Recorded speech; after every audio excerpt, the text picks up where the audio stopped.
Hey friend, tonight, or perhaps this working afternoon, if you're seated quietly with a cup of tea and your focus headset on, let's wander into a strange corner of history.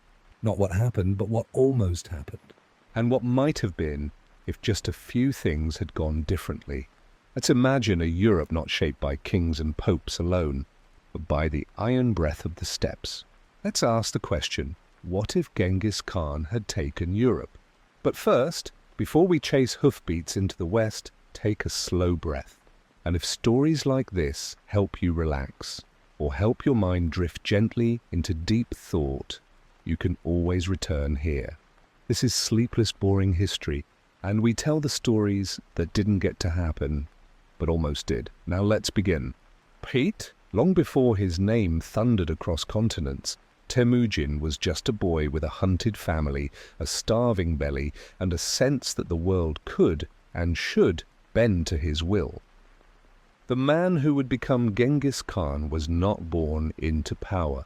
He was born into exile. He knew betrayal before he knew command. And so when he rose like no one before him. By the time the rest of the world heard his name, it was already too late. Entire kingdoms had vanished beneath the hooves of his cavalry. But Europe in the early 1200s was not yet his concern. His empire spread east to the Pacific. He had crushed the Jin in northern China. He had shattered the Khwarezmian Empire in Persia. He had built a war machine of staggering mobility and precision. But he never turned it fully west. Not yet. So what stopped him? Was it distance, climate, fatigue, or simply strategy? Truthfully, it was succession. By 1227, Genghis Khan was dead. His sons, particularly Ogedei, continued the expansion, but it was under their command, not his, that the Mongol wave first pressed into Europe.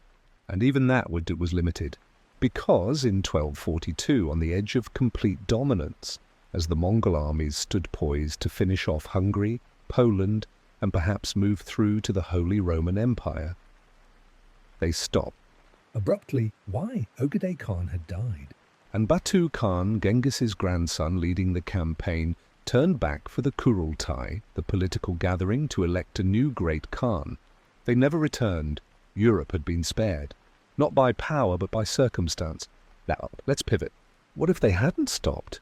What if Genghis had lived just 10 more years? Or if Ogedei had sent a different order? Or if Batu had ignored the summons? What if the Mongol horde had kept coming? Not just scouts, not just raiding forces, but the full might of the steppe. Horse archers in the Alps, siege engineers outside Paris Pax Mongolica in Rome. This isn't idle fantasy. The Mongols had the ability, the discipline, the information. And Europe? Europe was divided. Feuding, poorly defended. Let's not give medieval Europe more credit than it deserved. While castles dotted the land, the nobility squabbled over succession and land rights, and communication was abysmal. The Mongols, fast, coordinated, adaptable, had already decimated larger, more unified empires in Asia. The Kingdom of Hungary would have fallen, so would Poland. Bohemia. Austria, Vienna was already being scouted. So what would have changed everything? And nothing, because conquest is one thing. Control is another. Could the Mongols have held Europe? Could their administration, built for steppes and silk roads, handle the feudal patchwork of European principalities? That's the question we'll begin exploring next, how the Mongols ruled, and whether their empire could have absorbed Christendom. But for now, let that image settle in your mind, the sound of hooves echoing off cobblestones in Prague, the smell of kumis in the halls of Paris, an arrow shot from a horse in Milan. Could the Mongols have ruled Europe? So the hooves reach the Danube, the fortresses crack, the knights are scattered, and the banners of the Khan fly above cities that once answered to kings and cathedrals. But conquest is only the beginning. The real question isn't just how far the Mongols could have gone, it's whether they could have stayed. Because, as impressive as Mongol warfare was, their system of governance was something different altogether. Not chaos, not brutality. Not mere plunder. Administration. The Mongol Empire, stretching from the Pacific Ocean to the Carpathian Mountains, was stitched together not just by fear, but by function. They used yam routes, a vast network of relay stations with horses and messengers moving faster than any system Europe had ever known. They had census-taking officials, code-based law systems derived from the Yasa, and even religious tolerance policies, rare for the medieval world. But Europe was a different kind of animal. Fragmented, hierarchical? Drenched in church authority. So could a Mongol governance system, pragmatic, mobile, decentralized, have adapted to rule lands of feudal loyalties and ecclesiastical power? Well, maybe. Let's take a closer look. First, the Mongols never ruled through complete replacement. They didn't gut systems unless necessary. In China, they let existing Confucian bureaucracies run while layering in their own elite. In Persia, they co-opted Islamic scholars and scribes. In Russia, they created a model that would later influence the rise of Moscow, not through direct rule, but overlordship. So in Europe, they may not have installed Mongol governors in every town. Instead, they might have taken oaths from local rulers demanding taxes, loyalty, and silence. The church, however, would have been a problem. While the Mongols allowed religions to coexist, even supported Buddhist lamas, Nestorian Christians, Islamic clerics, they were not submissive to anyone. Would a Mongol Khan tolerate the Pope? Unlikely, unless the Pope acknowledged the Khan as supreme ruler under heaven. And that would have been a theological earthquake. We might have seen a split, not just between Catholic and Orthodox, but between Mongol-approved and Mongol-defiant sects. Christian Europe may have fractured, with some bishops choosing to serve the Khan in exchange for protection. A sort of Mongol Christendom where crosses still stood, but beneath banners of the eternal blue sky. Economically, the Mongols would have transformed Europe. Not by destruction, but by connection. One of the overlooked strengths of the Mongol Empire was its trade. They opened the Silk Road, they secured caravan routes. They minted coins that crossed deserts and rivers. If Europe had fallen into their sphere, it would have been plugged into a trade network spanning Asia. Imagine Venice no longer trading primarily with Constantinople, but with Karakorum, or Paris receiving silk not through middlemen, but directly via yam-rote couriers. Languages would have blended, Turkic phrases might have entered French. Slavic and Mongolic words may have interwoven in legal codes. Europe, economically backward compared to Song China or Abbasid Baghdad, would have experienced a forced leap forward. Urban planning, postal networks. Paper money, possibly. But it wouldn't be easy. European institutions were not agile. They were bound in rituals, titles, privileges, and land ownership patterns going back centuries. So even as the Mongols modernized trade and administration, they would have encountered friction at every turn, resistance, rebellion, and probably a few crusades, not to Jerusalem, but to reclaim Europe from the Khans. But let's not forget, the Mongols knew how to rule resistance. Their use of fear was not mindless, it was calculated. Cities that submitted were left largely intact. Cities that resisted were erased. This binary diplomacy would have likely repeated itself across Europe. Surrender and adapt, or resist and vanish. Some cities would comply. Others, like perhaps Rome, might choose martyrdom, and that would leave Europe with scars. But also a strange unity, because for the first time, Europe wouldn't be fighting over duchies or thrones. It would be fighting together against a common force. And perhaps that very pressure would accelerate something. Not Renaissance, not Reformation. But unification, a pan-European identity forged in Mongol shadow. By now you might be wondering, would Genghis Khan himself have approved of such a vast European project? Or was that dream truly the ambition of his descendants?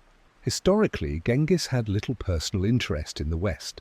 He saw his destiny in Asia, China, the steppes, Persia.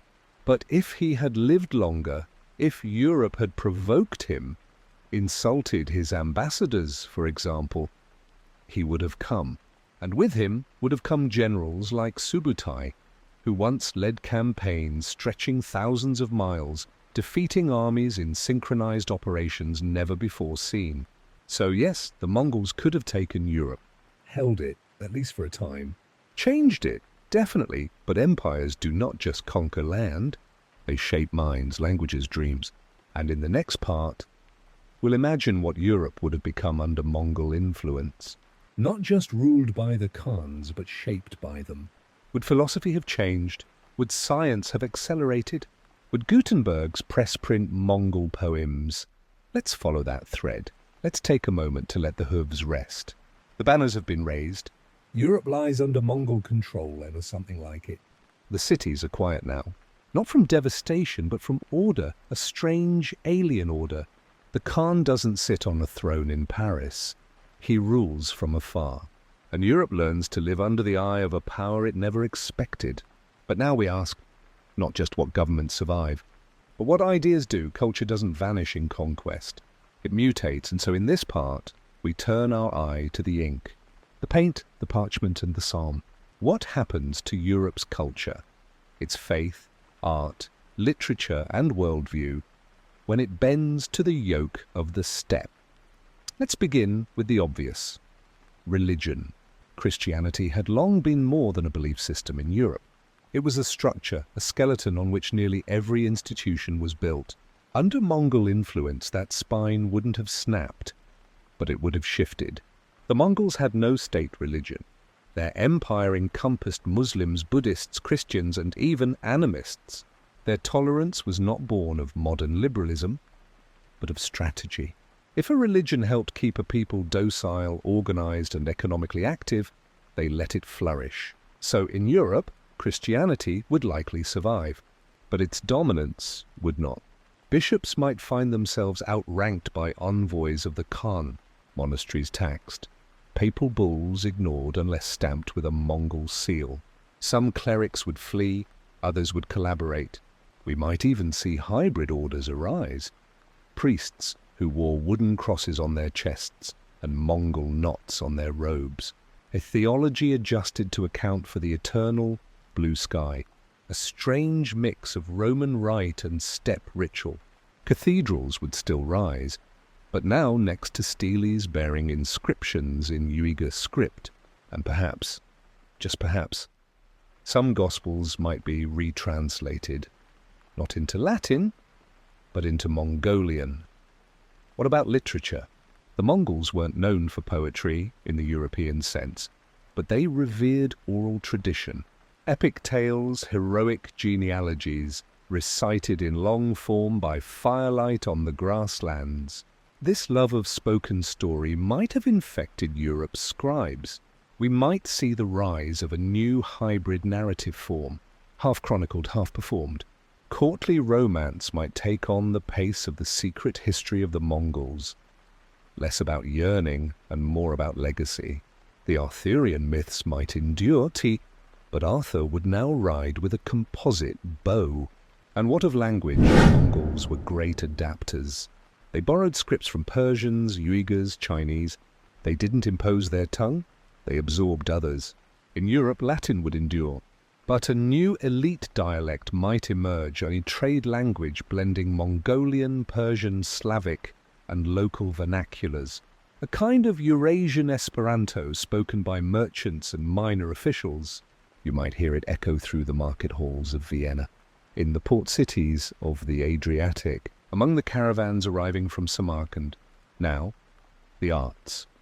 The Mongols didn't build vast monuments in the way of Egyptians or Romans, but they admired craft, they supported artisans, and they had access to materials, silk, lapis, gold, that Europe rarely saw. In this alternative Europe, we'd likely see a transformation of artistic aesthetic. Gothic architecture might incorporate Eastern motifs. Imagine Notre Dame with curved eaves and turquoise mosaics. Tapestries once embroidered with dragons of legend might now depict real camels and falcons and storm winds of the steppes. Musical traditions would blend. The organ might share space with the Morin Kur, the Mongol horsehead fiddle. Liturgical chants might absorb the open-throat drones of Tuva. In sculpture, expect saints carved in poses more fluid, evoking motion, not stasis, a step sensibility. But culture is more than artifacts. It is philosophy, how a people thinks about the world, their past, their future. And here, the Mongols would leave a deep imprint. Their worldview was cyclical. They believed in Tengri, the sky god, a force eternal and impersonal, beneath which all things rose and fell. Kings' empires' lives. This idea would clash with Europe's teleological Christian view, where history moved from Genesis to judgment. Over time, under Mongol rule, Europe's thinkers might begin to shift. The idea of progress might dim. In this alternate scholastic tradition, students might debate not just scripture, but strategy. What does it mean to live well under a sky that does not speak? What is virtue in a world ruled by impermanence? Could this perhaps accelerate something else? A philosophy not unlike what we later call existentialism, but born not in 19th century France, but in a 13th century abbey under Mongol flag. So now the Europe we're imagining is no longer quite Europe. Not the one we knew. It's a hybrid, a bridge, and not in the chord between East and West. It still remembers Rome, still whispers Latin hymns, but its heart beats to a different rhythm, a galloping one, and in the next part we'll go deeper into that beat, to examine how science, medicine, and invention might flourish or fail under a Eurasian dominion. Would Leonardo da Vinci still sketch his flying machines?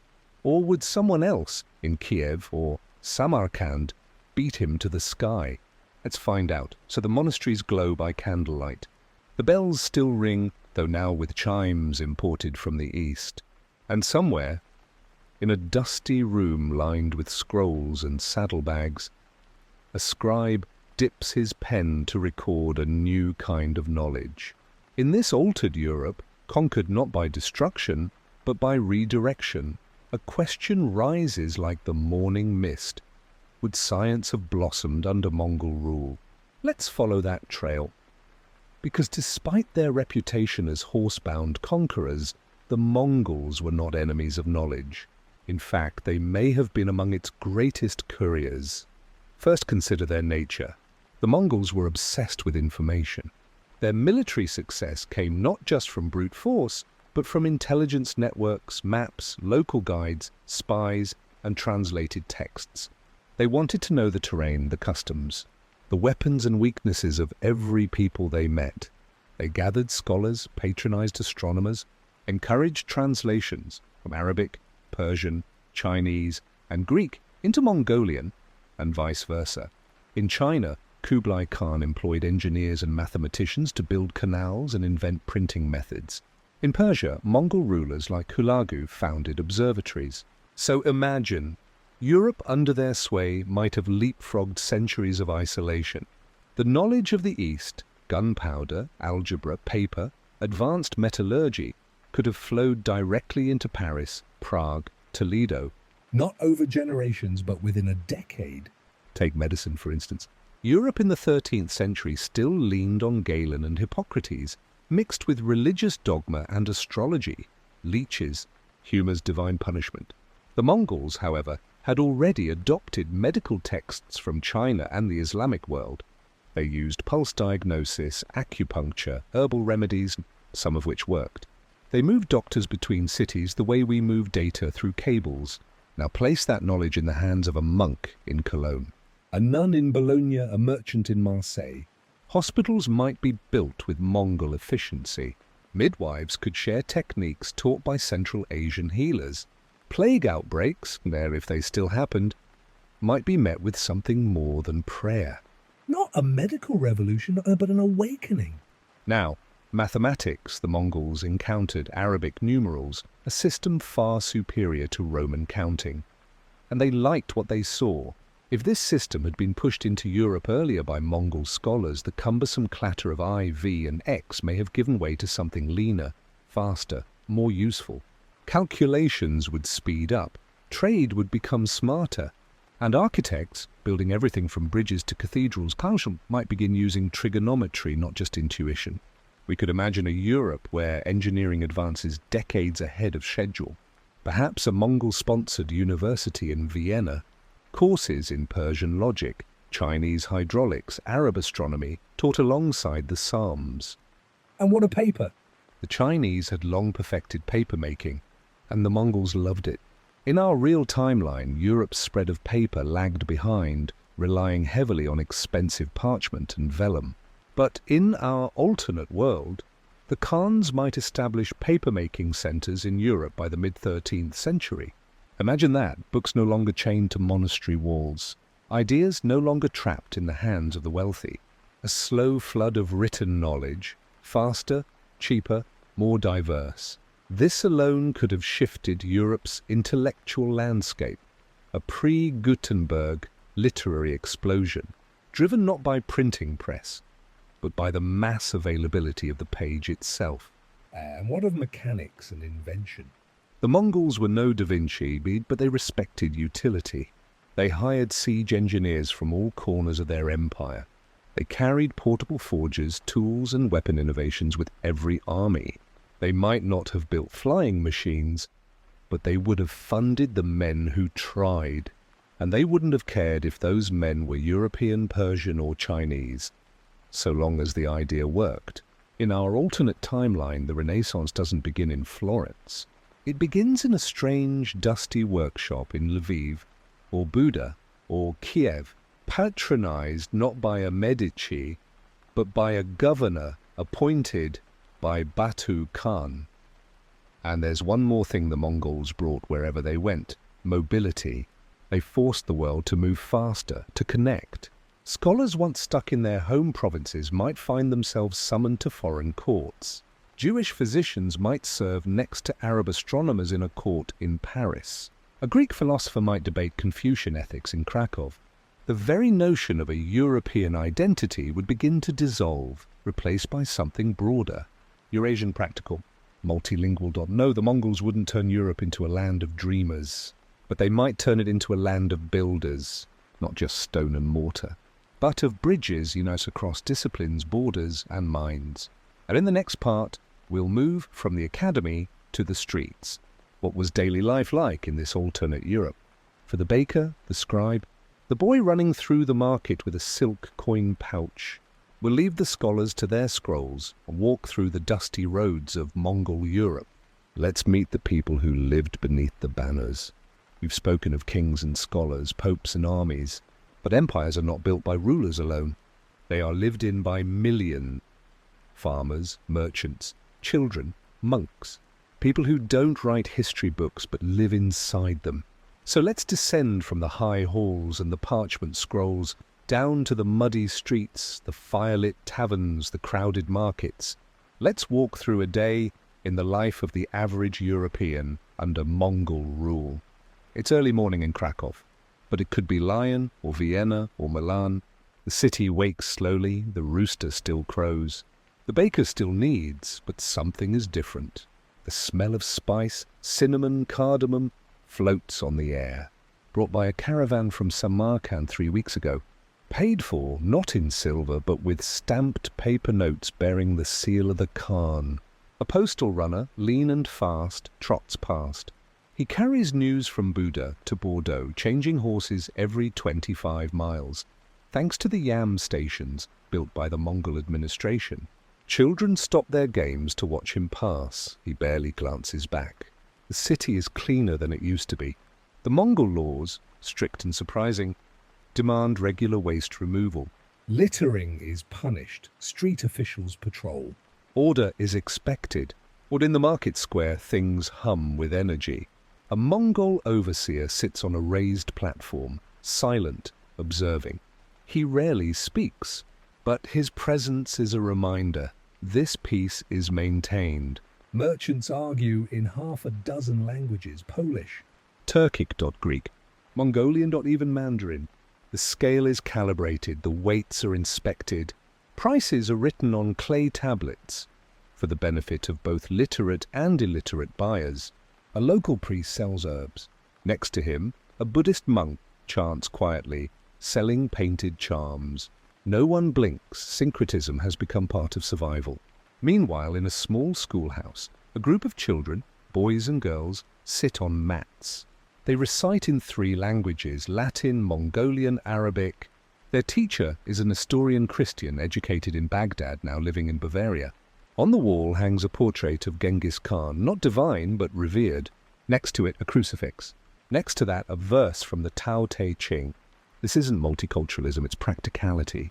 Learn what you must to survive. In the countryside, life is quieter. A peasant tills the field. His taxes no longer go to a baron in a nearby castle, but to an officer who visits once a month on horseback. That officer speaks only a little of the local tongue, but he knows numbers. The peasant's wheat is measured carefully. The receipt is stamped and the officer moves on. The peasant shrugs. It's still work, still rain, still broken ploughs and sore backs. But the roads are safer. Bandits have vanished. Punishment for robbery is swift and brutal. So maybe things aren't worse, just different. I'm back in the city. A traveller arrives. He wears a robe stitched in Tabriz, carries scrolls copied in Chang'an, and speaks Persian and Italian fluently. He's looking for a mapmaker. In Mongol Europe, travel is common. Caravans pass like clockwork. Passports, yes, passports, are issued by local governors bearing the seal of the Khan. The traveller presents his to a guard at the city gate. He is waved through without incident. 200 years ago, his grandfather would have been robbed blind on the same road. Now he carries silk and sleeps without fear. At night the inns are full, but not with songs of war, with tales. A Greek sailor tells of strange metal boats in the east. A Mongol soldier recounts the siege of a desert city where birds were used as living firebombs. A young woman sketches the scene. She sells drawings to a merchant who trades in stories. Above them, a Mongol star chart is nailed to the wall. It shows constellations unknown to Ptolemy. The stars have new names now, new stories, but they still shine the same. And as the fire crackles low, a grandmother whispers to her grandchild. There was a time, she says, when kings ruled this land. But they fought each other, and the Khan came. He brought horses and laws, and silence. The child asks, "Is the Khan still watching?" The grandmother smiles. Yes, always, but not from a throne. From the wind, I knew in the next part, we turn from daily life to unrest. Not everyone accepted the Mongol peace. What happened to those who resisted? The rebels, the crusaders, the dreamers who tried to reclaim the old Europe. Let's step into the shadow and meet the ones who said no. The fire never truly dies in a conquered land. It dims. But somewhere, under stone floors, inside forest monasteries, behind clasped hands, a spark remains. Europe under Mongol rule was not a world of endless obedience. It was a world of endurance and eventually defiance. Because even in the quietest valleys, someone always whispers, "What if we took it back?" The first rebellions weren't grand. They were local, a priest refusing to pay tribute, a merchant who stabbed a tax collector, a noble family hiding weapons under a chapel floor. And in the beginning, the response was simple, swift, brutal, final. The Mongols believed in messages, and punishment was a form of communication. One village resists, it is razed. 2 more comply the next day. But Europe was not just any land. It had memory, a memory of kings and papacies, of saints and swords. And slowly, resistance grew bold. In the forests of Bohemia, a brotherhood forms. They call themselves the Ashes. They burn yam stations, they intercept messengers. They send letters written in blood and ash to every town they pass. The sky is not eternal. In southern Italy, a bishop proclaims that the Khan is the Antichrist. He's arrested, but the words linger. They echo in pulpits, over wine, in whispers. In Iberia, former knights of Christian orders reform under new names. They ride at night. They no longer seek Jerusalem. They seek freedom. In the north, in Scandinavia, where Mongol rule is weakest, A council of elders refuses tribute altogether. They claim the Khan has no power where the sun forgets to rise. And in France, a child, just 15, begins to preach in towns along the Loire. He claims he saw a vision of St. Michael in Mongol armor. He says God wants the Khan defeated from within. They call him the Ashen Prophet. By the time Mongol authorities catch him, he has already inspired 3 local uprisings. But it's not just resistance of arms. Art becomes protest. Songs begin to twist Mongol rhythms into satire. Poets write verses where the Khan is a wolf in priest's clothing. Painters hide subversive messages in icons. Saints painted with step faces but eyes of mourning. Even the language fights back. Old dialects, long suppressed, resurface. People speak them in private, turning words into weapons. In one town, a scribe writes a falsified tax record, subtracting a decimal point to feed starving families. When he's caught, his only defense is this: I served the old king, not the one from the sky. But the Mongols aren't blind. They increase patrols, they begin monitoring sermons. Schools are required to teach loyalty oaths. And most chilling of all, they create a registry of names. Anyone who speaks publicly must register. Anyone who teaches must sign the pledge. Some refuse, they vanish. Some comply, they live. Some do both, their names are on the list. But their hearts are not. Eventually a turning point comes. It's not a grand battle, it's a famine. In the year 1312, heavy rains destroy crops across Central Europe. Famine spreads, grain reserves are hoarded, and the Mongol tax still arrives, unchanged. A riot begins in Krakow, then in Linz, then in Strasbourg. And for the first time, Mongol garrisons falter, not from force, from silence. They can't tell friend from foe. Messages don't arrive, the yam roads are blocked, the banners don't fly. A dozen towns declare themselves free. It doesn't last. Reinforcements arrive, the rebellion is crushed, but the story spreads faster than the horses. And stories, as the Mongols once knew, are harder to kill than men.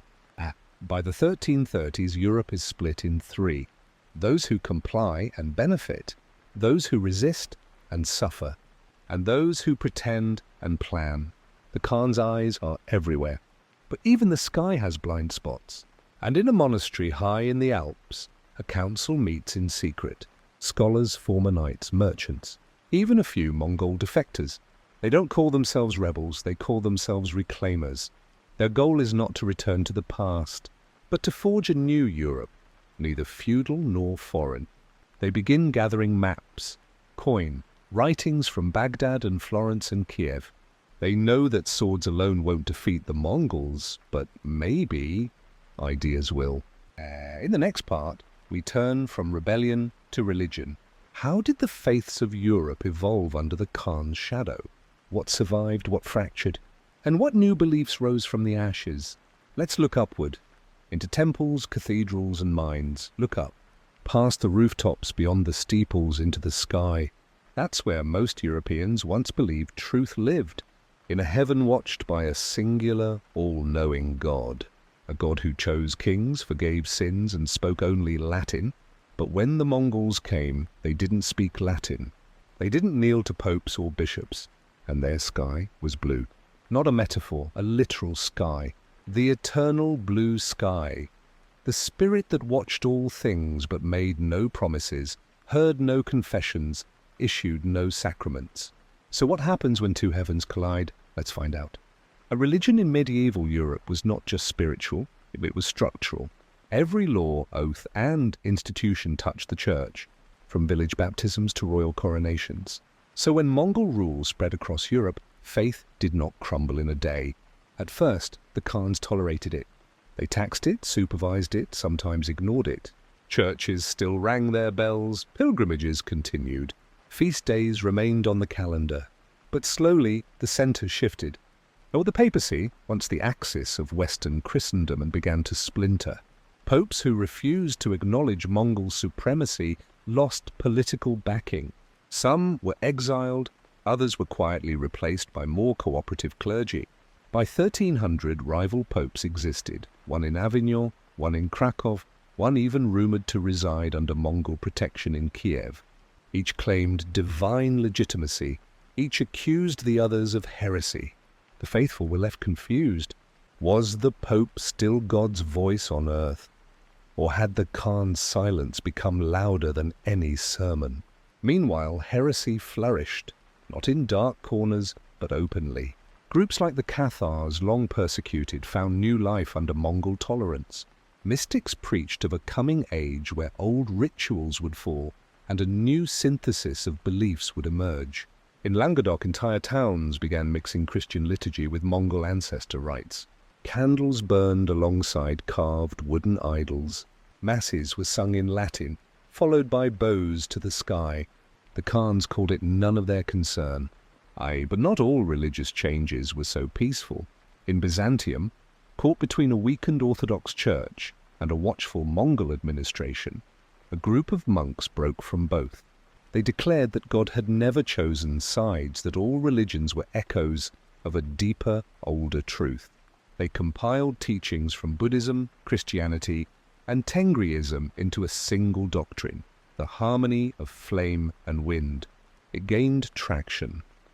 Within 10 years, there were temples from Thrace to Prague, each with silent sanctuaries and sky-facing altars.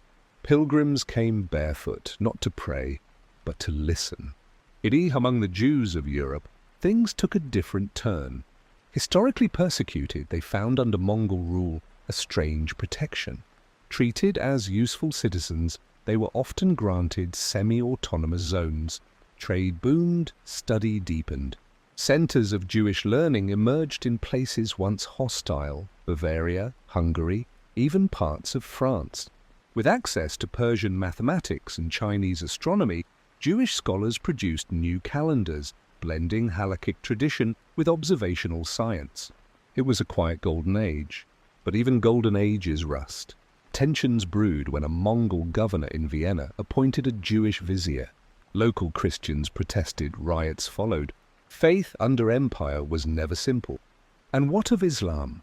There had always been Muslims in parts of Europe, merchants, sailors, former soldiers. But now, with Mongol trade routes wide open, Muslim influence grew. Mosques rose in port cities, calligraphy adorned city gates. Arabic philosophical texts circulated in schools. In Toledo, a Jesuit monk translated Ibn Sina's works into Mongolian. In Marseille, Sufi poets performed in wine shops. In Prague, a boy named Yusuf took communion and recited the Shahada in the same week. Lines blurred, but not everyone approved. In Rome, a firebomb destroyed a shrine shared by Christians and Muslims. The reclaimers claimed responsibility. Religion was no longer the great unifier. It had become the great test. By the year 1340, Europe's spiritual landscape looked like this. The north, Orthodox remnants clung to tradition under quiet suspicion. The west, a tapestry of Catholic, Mongol, syncretic and mystical sects. The east, a crossroads, Muslim, Jewish, Buddhist and everything in between. And above it all, no doctrine enforced. No dogma defended, just a quiet sky. Watching endlessly. In the next part, we leave the temples and return to the battlefield. Because not everyone believed empires should last forever. And as the 14th century unfolds, a storm is coming. Not from the east, but from within. Let's see how a world that should have broken starts to push back. Empires rarely fall from outside, they decay from within. And by the mid-14th century, the cracks in Mongol Europe were starting to show. Not just rebellion, not just hunger, but something deeper, a quiet, collective realization that the sky, once thought eternal, was beginning to flicker. It didn't begin with swords. It began with whispers, a missing tax shipment in Augsburg, a murdered courier near Venice, a monastery refusing to pledge loyalty to the Khan's latest heir. Mongol governors investigated, punishments followed. But for every fire they stamped out, 2 more sparks ignited elsewhere. Because control, power once held tight by discipline and fear, was loosening. The original generation of Mongol rulers was gone. Their grandsons ruled now, their command stretched thinner. their eyes dulled by luxury and distance. And Europe was remembering itself. The reclaimers, once secretive, began to publish manifestos. They wrote in multiple languages, Latin, Mongolian, Arabic, and distributed leaflets across markets and monasteries. Not a return to kings, but to something new. A Europe of many voices, no longer bound to a sky that did not speak. Their leaders were merchants, scholars, soldiers, and a woman known only as the Blind Falconer, who had once served in the Mongol cavalry herself. She began coordinating acts of civil sabotage, delays in shipments, false maps, rerouted messages. Nothing violent, just misdirection. But it worked. Meanwhile, in the far west, an alliance was forming. Portugal, Castile, remnants of old Catholic orders, long under nominal Mongol tribute, met in a cave on the coast. There they made a decision. No more gold, no more silence. They declared themselves free states, not under a king but under no one. It was a dangerous move. The Khan's response was predictable: march eastward with an army. But by now, even the soldiers were restless. Half of the army never showed up. Another third deserted before reaching Leon. Those who did arrive found empty towns, food stores burned, bridges collapsed. No enemies to fight, only shadows. Elsewhere, another kind of resistance began to stir. Spiritual resistance. A preacher in Prague, once a translator for Mongol governors, stood in the square and proclaimed, "The sky may watch, but it does not rule." Only we can name our chains. His sermon was copied, memorized, and sung across cities like a hymn. It became known as the People's Psalm. And when Mongol enforcers tried to arrest him, a crowd of thousands stood in his defense. Unarmed, unmoving, they did not fight. They simply refused to part. After 2 days of standoff, the enforcers withdrew.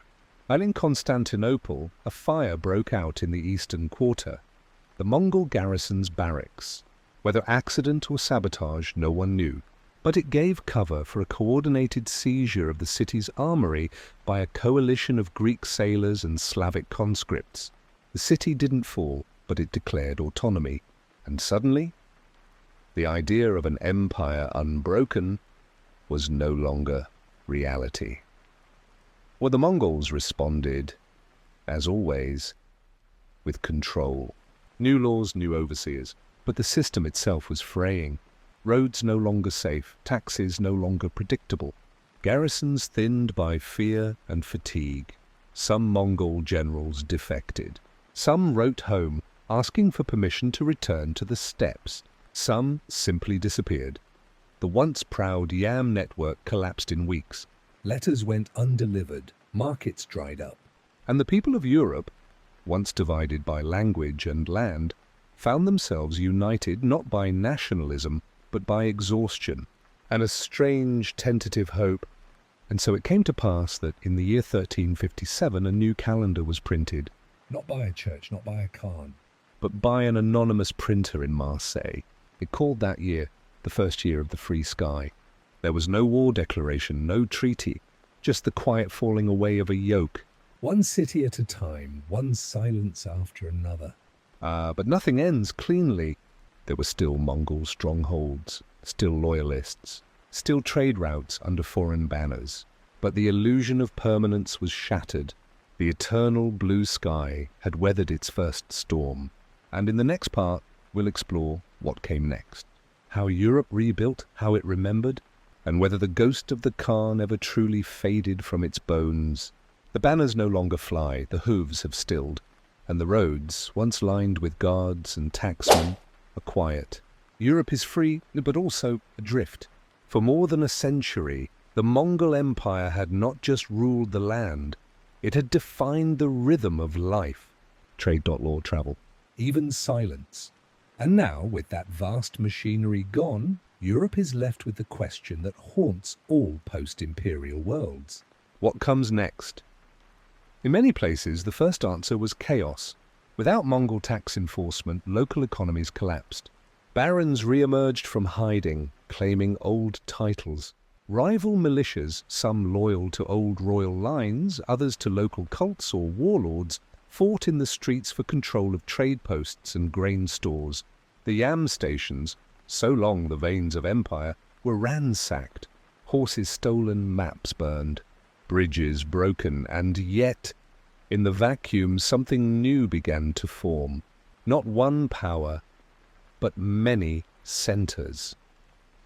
In southern France, a council of city leaders met under the banner of the Communitas Solis, the community of the sun. They declared their independence not just from the Khan, but from all monarchies. Rule would rotate yearly. No ruler could serve more than once in a decade. Laws were posted publicly, and trade with eastern ports resumed almost instantly. It wasn't utopia, but it was something new, and it worked. In northern Italy, former merchant guilds evolved into republics.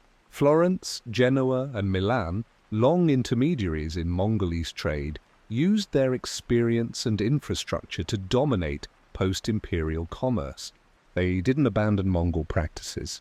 In fact, they adopted many: efficient taxes, centralized weights, long-distance contracts sealed with borrowed Uyghur script. Mongol influence, it seemed, had taken root deeper than expected. And meanwhile, in Central Europe, a different reaction occurred. Having tasted too much foreign rule, many regions rejected anything resembling imperial structure. Small confederations of villages formed. They met seasonally, rotated hosting duties, and referred to themselves not as nations or states, but as lands of trust. Their motto was simple: no throne, no sky, only hands. They printed their laws in 3 languages. Their currency bore no image of a ruler, only a tree. And in the margins of one preserved charter, a handwritten note reads, "We have seen empire. We prefer conversation." But in Eastern Europe, the story was more complex. Some Mongol administrators remained, adopting local customs, marrying local families, and slowly becoming indistinguishable from their surroundings. Their descendants became governors, judges, traders. A new elite class, neither fully Mongol nor fully Slavic, arose and held surprising sway. In Kiev, archives show that for nearly 50 years after the fall, legal documents were still written in a hybrid dialect: Slavic sentence structures, Mongol legal terms. Even after the empire had crumbled, its bones remained under the surface.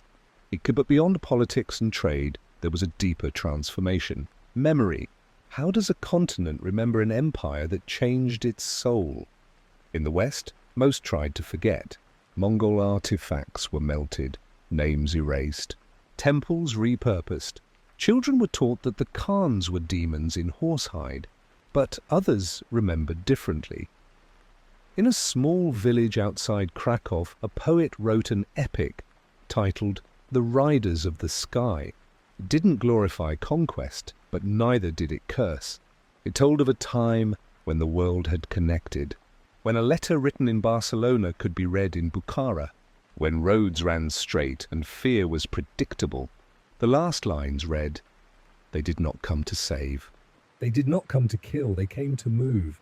And now that they are gone, we are still moving."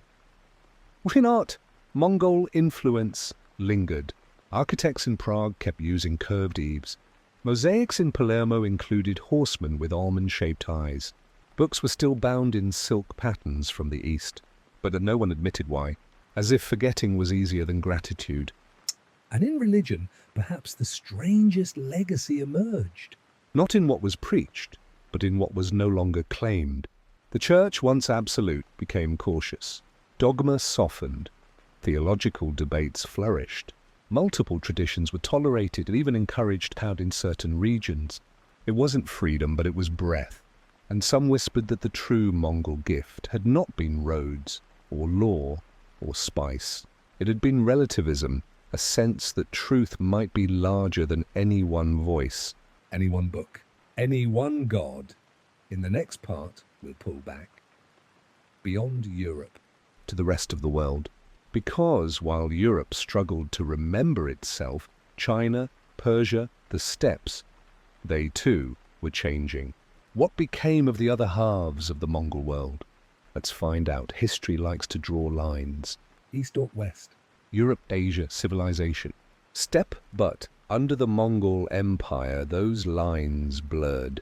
Ideas flowed both ways, and while we've spent much time asking how Europe changed, we must now ask, what happened to the East? Because conquest doesn't just transform the conquered. It also reshapes the conqueror. And when the Mongols marched west, when they built roads and wrote laws and drank European wine, they brought Europe home with them. Let's follow that journey. Start with Karakorum, the Mongol capital in the heart of the steppes. Once a cluster of yurts and wooden palaces, it became a city of contradiction. Domes beside Gers, Latin script signs posted in Uyghur script, silk banners flown alongside Christian relics. In this alternate timeline, the conquest of Europe transformed Karakorum into a global capital. Scholars arrived from Venice, stonemasons from Hungary, engineers from Andalusia, and Mongol leaders, often pragmatic to a fault, welcomed them. Why not? If a Florentine architect could build a stronger granary, he was useful. If a French musician entertained a Khan's son, he was employed. If a Catholic astronomer could explain an eclipse, he was heard. The Mongol mind was not closed by borders. It opened at results. Over time, European innovations began to influence the East. Not all at once, but slowly, like seeds carried in saddlebags. Western cathedral architecture inspired new temples in Central Asia. European glass-making techniques improved Mongol optics. Monastic winemaking, refined in France, made its way into Mongol banquets. And in the academies of Samarkand and Bukhara, mathematicians began incorporating European ratios into Persian and Chinese systems. What emerged was not a copy of Europe, but a hybrid culture. A third language of knowledge. Not Western, not Eastern, but Mongol Eurasian. Meanwhile, in Persia, long the intellectual jewel of the empire, change took a different form. European monks brought scrolls of Aristotle and Aquinas. Persian scholars responded with commentaries, not to worship them, but to debate them. This sparked a new intellectual movement nicknamed the weighing. It held that every idea, no matter where it came from, must be weighed against others. In one preserved debate transcript from Isfahan, a Persian logician spars with a Benedictine monk over the nature of divine will. Their conclusion, neither wins, but both leave wiser. In China, under Yuan Mongol rule, European contact reshaped the arts more than the sciences. Italian dyes altered porcelain glazes. European instruments were incorporated into court music. And fashion, curiously, adopted the crossed robe style seen in southern France. But more than aesthetics, it was perspective that shifted. Chinese historians began to write about the Western tribes with greater nuance. Not barbarians, but partners in empire. Sources of complexity. One record from Hangzhou even lists French cheese as a diplomatic gift. Preserved curd from the fog-bound lands. The entry ends with a note. Strange smell. Acquired taste. In the steppes, perhaps the most surprising transformation occurred. Generals returned from the European front lines with not just gold, but books. Not religious texts, not poetry. Manuals, treatises. Maps a generation of Mongol youth grew up studying European fortress design, trade law, and even agricultural planning. Some called it dilution, others called it evolution, and in the quiet of the grasslands beneath the eternal blue sky, elders told a new kind of tale, of lands beyond the forests where roads sparkled at night, and markets spoke many tongues. And then there was language. The Mongol tongue itself began to change. Loan words from Latin, Greek, and German crept in. New grammatical structures emerged, more suited to diplomacy than war. By the late 1300s, it was said that a Mongol officer could write a letter in a script that no single region fully owned, yet every region could almost understand. A mongrel language, but a powerful one that carried orders, prayers, and poetry from Dublin to Dunhuang. Yet not all in the East welcomed this transformation. In Tibet, monks resisted Mongol European syncretism. In Delhi, rulers scoffed at Mongol administrators who wore European-style boots. In Mecca, scholars debated whether Mongol-altered legal codes could still be called Sharia.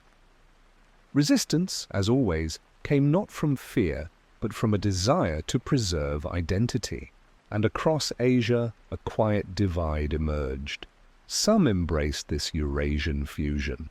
Others yearned for the clarity of the old world, a familiar story. In the next part, we'll bring our gaze back to Europe, but to something new. Not history, not rebellion. Legacy. What did this strange century leave behind? How did the memory of the Khan shape the centuries to follow? And what if it still does? Let's walk into the aftermath. The echoes, the dreams that never quite ended. Time smooths everything, even terror. What once cracked the earth, what once sent kings trembling, cities burning and priests weeping, becomes a story. Then a symbol, then a shadow. And so it was with the memory of Genghis Khan. In the centuries after the Mongols withdrew, Europe did not forget him. It reimagined him. And in that reimagining, a new kind of empire was born, not in roads or borders, but in thought. The earliest memories were bitter, wounds still open. Chroniclers wrote of him as the storm from the east, the scourge of God, the silent sky. Sermons blamed him for the plague, for apostasy, for every moral failing since Babel. One monk in Vienna even proposed that Genghis Khan was Cain, returned to earth.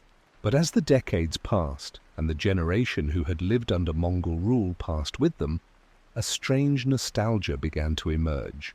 A longing, not for domination, but for order. For roads that worked, for laws that were consistent, for trade routes that connected oceans, for a time when, despite the fear, the world had made sense. Artists began painting Mongol horsemen not as demons, but as wise strangers under stars, their eyes sad, their swords sheathed. In Florence, a popular play featured a former Mongol general who becomes a hermit and teaches peasants astronomy. In Prague, a song emerged, The Rider Who Watched. It told of a silent visitor who never spoke, but always returned in the moment of greatest need. He was not named, but everyone knew. It was the Khan. In more elite circles, political philosophers began debating Mongol ideas. Was a decentralized postal system more effective than royal courier chains? Were steppe justice codes, brutal but predictable, superior to arbitrary local lords? Even Machiavelli, in his lesser-known notes, references the wisdom of the East, cautioning that a ruler must not only be feared, but understood. He does not name the Khan, but the influence is clear. All meanwhile, religious thinkers faced a dilemma. The Mongol Empire had been godless, or at best, vaguely animistic, yet it had allowed Christianity, Islam, Judaism, Buddhism, all to exist. What did that say about divine favor? In 15th century Paris, a theologian named Etienne de Brancourt wrote, "Perhaps the Lord sends clarity not through scripture, but through the sharpness of law. Perhaps the Khan was a form of discipline, not to save us, but to shape us." He was denounced, but his text circulated quietly, and in the margins of many copies, readers scribbled 2 words, "Maybe so." Among the common people, the legend took other forms. Children played a game called Khan's Path, a mix of tag and strategy, where the goal was not to capture, but to organize.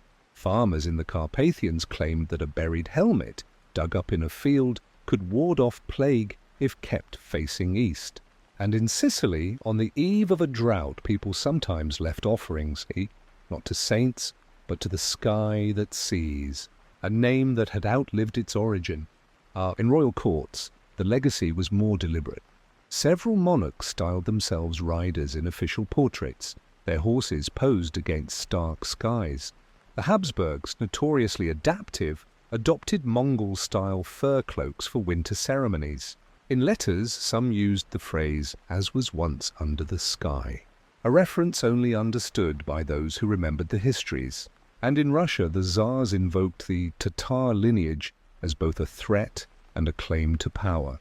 Their message was subtle: we defeated the riders. But we learned from them too. Over time, Genghis Khan became two people in European memory. 1. The barbarian who brought ruin.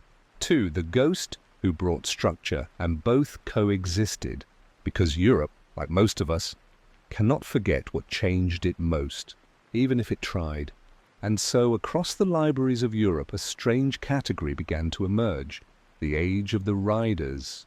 Books filled with maps of old postal routes, translations of Mongol laws, biographies of Khans, real and imagined.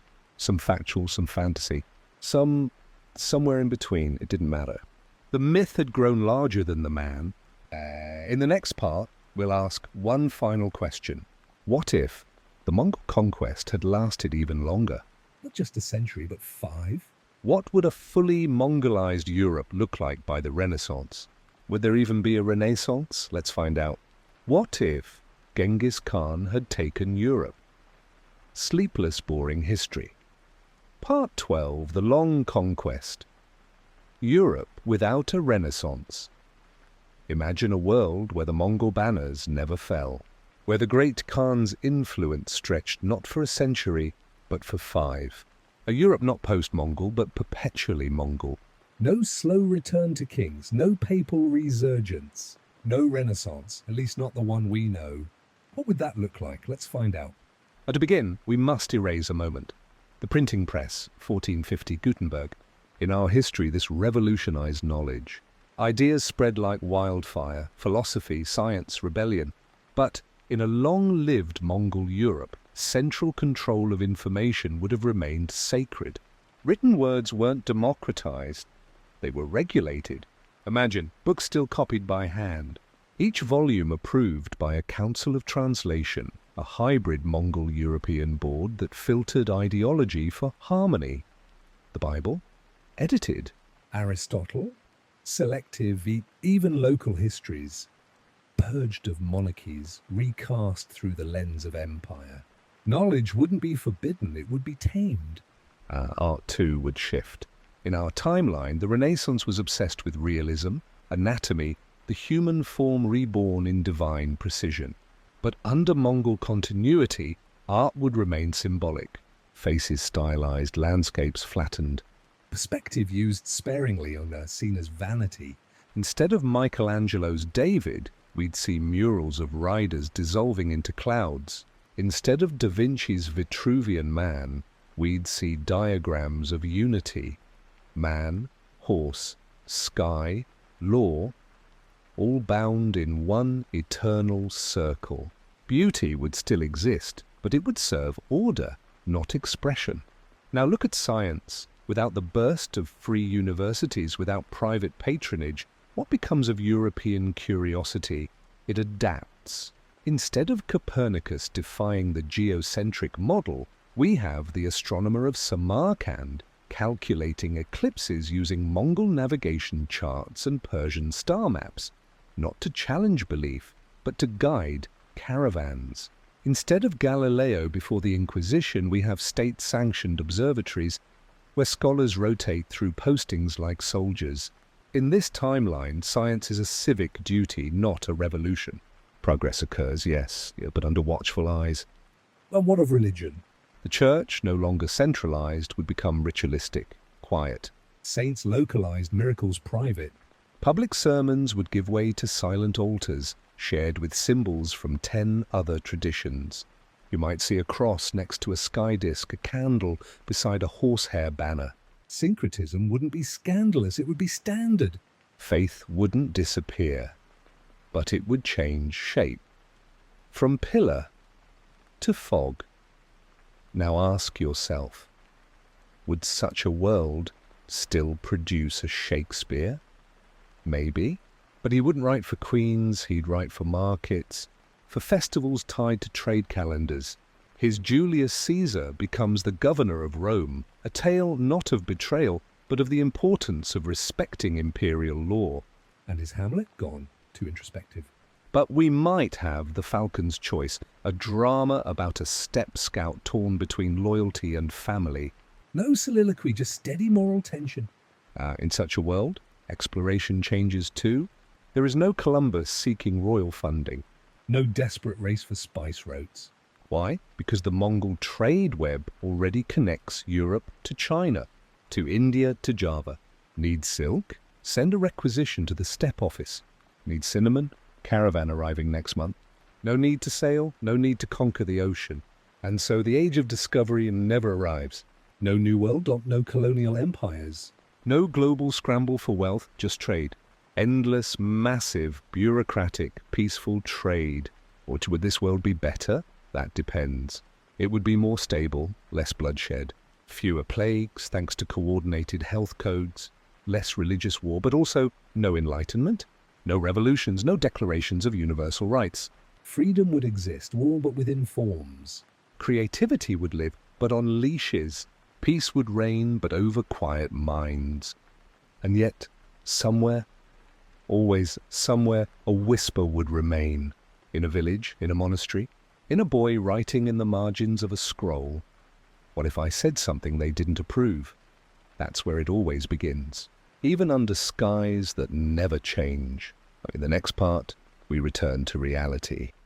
Or near it. We ask, why didn't this happen? Why didn't the Mongols push farther west? What stopped them? And how close were we to living in the world we just imagined? Let's examine the turning points. History is shaped not just by what happened, but by what almost happened. And when it comes to the Mongol invasion of Europe, the great mystery isn't why they succeeded. It's why they stopped, because in the winter of 1241 they stood on the edge of conquest. Hungary was burning, Poland shattered. The Holy Roman Empire trembling. There were no armies strong enough to resist. No coalitions prepared, no miracle storms, no clever ambushes. And then suddenly, they turned back. Why? Let's explore the roads not taken. Start in April 1241. Batu Khan and Subutai, masters of war, have crushed the armies of Hungary. Western Europe lies ahead, soft, wealthy, disorganized. But far to the east word arrives, Ögedei Khan is dead. The great Khan, son of Genghis, the one who holds the empire together. According to tradition, all royal descendants must return to Mongolia to elect the new great Khan, the Kurultai, the sacred assembly. No war takes precedence, not even Europe. So the generals stop, they retreat. The campaign ends, not in blood, but in ritual. But what if that message had been delayed? What if the courier had fallen sick? Or if Batu Khan had ignored protocol? In that thin moment of decision, entire futures collapsed. Because while the retreat was practical, it wasn't necessary. The Mongol forces had fresh supplies from devastated cities, a clear route into Germany and France, internal cohesion, no major threats on other fronts. From a military standpoint, Europe was ripe for the taking, but they left and Europe was spared. There were other reasons too, more subtle, less legendary. Geography. As the Mongols advanced west, they encountered denser forests, narrower roads, fortified hilltop towns. Their cavalry, unmatched in open steppe warfare, lost its advantage in dense terrain. Logistics became harder, supplies stretched. Communications slowed. The yam system, designed for the open steppes, faltered in the wooded hills of Bohemia and beyond. Europe, unknowingly, was a fortress of geography. But culture played a role as well. Europe's decentralized power made conquest inefficient. There was no single emperor whose defeat would mean victory. Instead, hundreds of dukes, bishops, knights, each with their own castle, their own loyalties, their own grudges. Even if the Mongols took Paris, 1,000 rebellions would still fester. The empire that had shattered China in a single campaign would face years of grinding attrition in Europe. The Mongols were brilliant conquerors, but they were not infinite. They measured cost. Eden in Europe, perhaps, was too expensive. But there's also the question of climate. The years around 1242 were colder, wetter. Rivers swelled, grasslands withered. Horses, i.e. the lifeblood of Mongol mobility, weakened. Some historians suggest this environmental shift made sustaining cavalry operations untenable. In the east, the seasons had rhythms the Mongols understood. In the west, nature became a stranger, a slow, silent adversary. And then there was politics within the Mongols themselves. Batu Khan and other princes had rivalries. Factions formed, alliances shifted. Subutai, the master general, was aging. His voice carried less weight.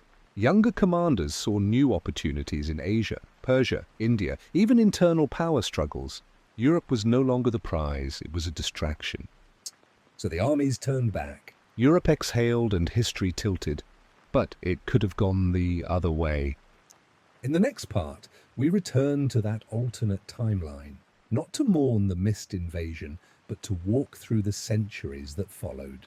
How would Enlightenment, revolution and modernity unfold in a Europe shaped by the Khan?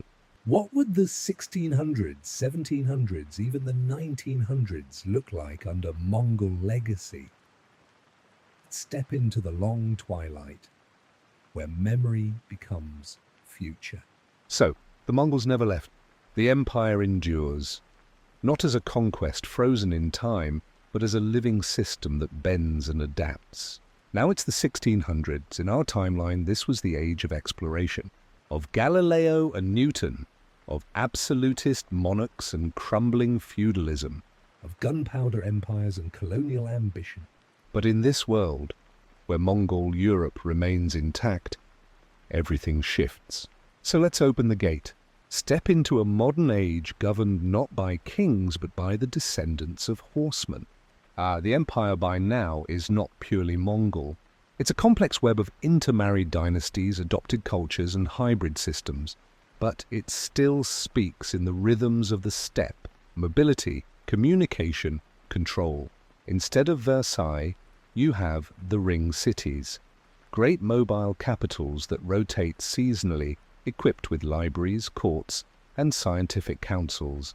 Instead of Louis XIV declaring, "I am the state," a council of 5 paths, representing trade, knowledge, sky, tradition, and law, decides policy by consensus, updated through relay riders every 30 days.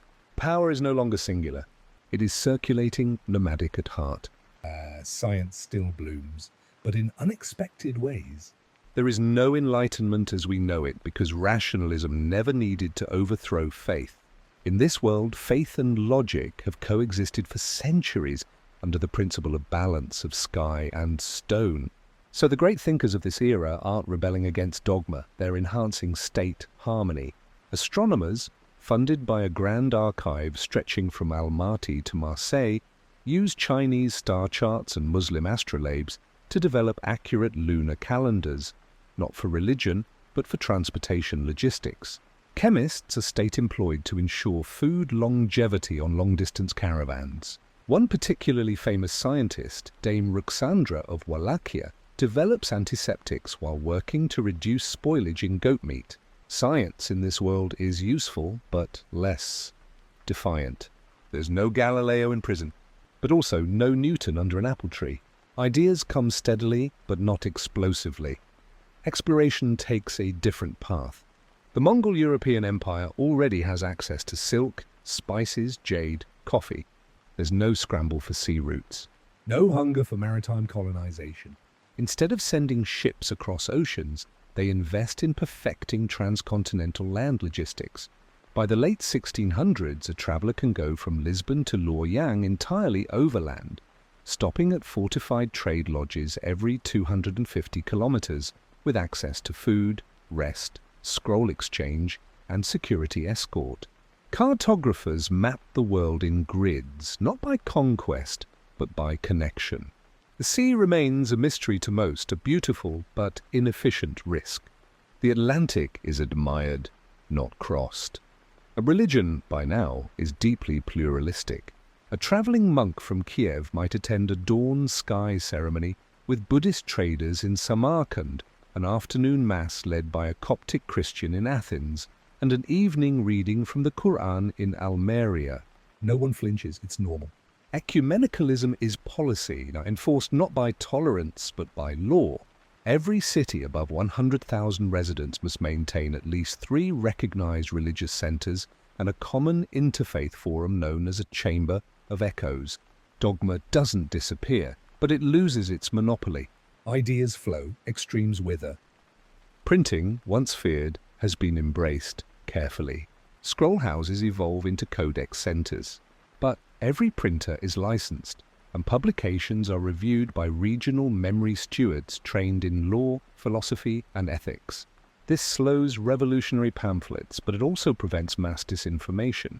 Information spreads slowly, but once it spreads, it endures. There are no wild revolts like 1789, but there are waves of reform, patient, relentless, and surprisingly durable. One such wave, the reform of stones in 1672, ends serfdom not in blood, but in paperwork, enacted via decree across 47 provinces simultaneously. No guillotines, no Bastilles. Just quiet transformation. Technology exists, but it grows sideways, not upward.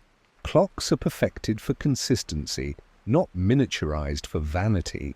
Farming tools are engineered to withstand 20 years of use, not produce surplus for global trade. Weapons exist, including gunpowder, but mass war is rare. Why? Because war is inefficient, and the Mongol bureaucracy abhors inefficiency. Instead of standing armies, most conflicts are resolved through pre-battle arbitration rituals led by legal scholars and memory stewards. There are still rebellions, of course, but they're logistical, not ideological. In this world, by the year 1700, the term nation is outdated. People refer to themselves by region, trade, ancestry, but not by border. Instead, there are roots. You might belong to the salt root, the ivory root, or the script root. Identity is layered and not boxed. Flags are rare, but seals are everywhere. A scroll, not a banner, represents allegiance. And yet, something stirs beneath the surface. A generation raised entirely in the system, never having known conquest, begins to question why control is still necessary. They don't want war, they want choice. And they begin writing things, not just what the stewards allow, but what the heart insists. In the next part, we ask the final question. What would the modern world look like, the 1800s, 1900s, even today, if the Mongol Empire had shaped its past? Would we have the internet, space travel, smartphones? Or would we have something stranger, something calmer, something wiser? Let's take the last ride together. So here we are, the 1800s, then the 1900s, then now. Not in the world you know, but in the one shaped by hooves, scrolls, and silence. A world where the Mongol Empire never fell. It shifted, it evolved, it endured. And now, we ask, what does modern life look like in a Mongol-shaped world? What if our skyscrapers, phones, satellites, and philosophies descended not from Enlightenment revolutions, but from a 1,000-year steppe tradition? Let's open that final gate. The cities. Cities still exist, massive, interconnected, humming with motion. But they don't sprawl, they orbit. Most are modular, structures designed to be disassembled, relocated, reshaped seasonally. This echoes the old ring camp system. Portable governance, living with nature. There are permanent structures, of course, archives, observatories, medical sanctuaries, but most urbanites live in circulating districts, where houses are built from renewable materials and move twice a year. No permanent addresses, just location codes based on coordinates and route lines. Amazon? In this world, it's Falcon Net, a drone-based delivery system using solar gliders and way stations based on the ancient YAM, efficiency meets tradition. Technology. Yes, there's internet, but it's decentralized, built from a legacy of courier logic, not military protocol.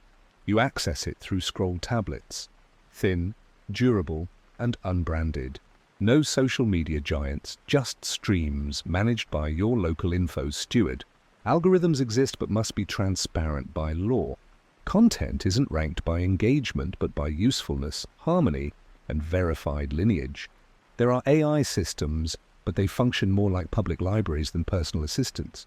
They're trained on ancient archives as much as modern data.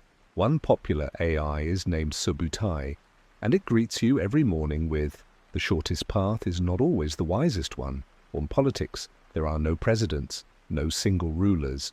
Every region is governed by a council of roots.